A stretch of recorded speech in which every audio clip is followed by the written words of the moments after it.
You are known by God.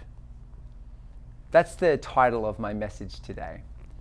And I want to explain that I was recently reading a passage and it stuck out to me in a way that I hadn't experienced it before. I'm sure you've had that experience, kind of like when you get a splinter in your finger and every time you move your finger, every time you pick something up or do something with your hand, you become intimately aware of that splinter in your finger.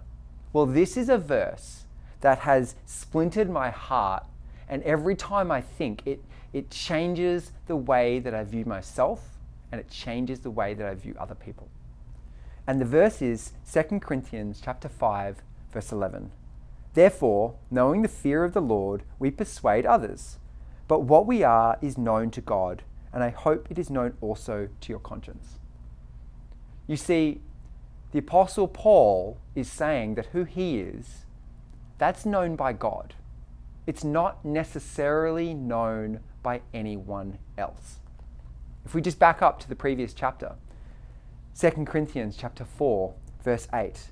We are afflicted in every way, but not crushed, perplexed, but not driven to despair, persecuted, but not forsaken, etc., etc., etc. It's quite a list or a resume that you could say about Paul's ministry, because other people, they did not like the message that he was preaching, because those people did not know who he was. As Christians, if you live out the gospel message, some people are going to call you words that end with the word phobic. You're homophobic. They're going to call you an extremist. They're going to say that you've misunderstood the scriptures.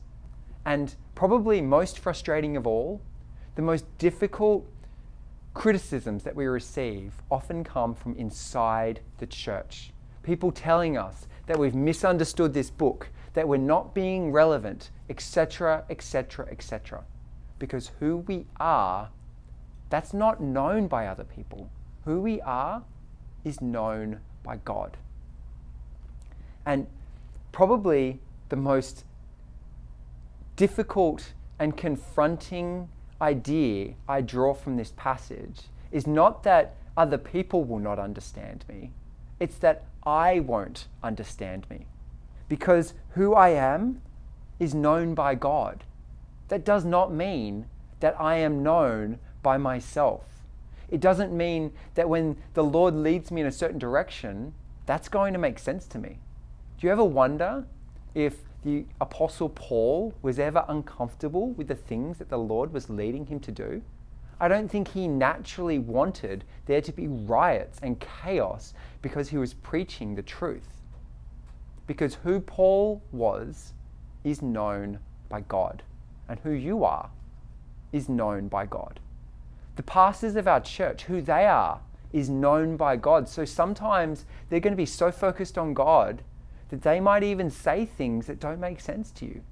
And that's okay, because God is the one that knows what he's doing.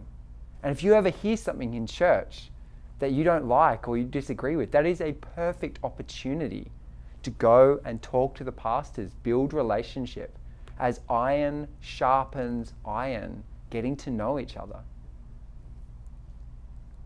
As we persuade others, what we are is known to God.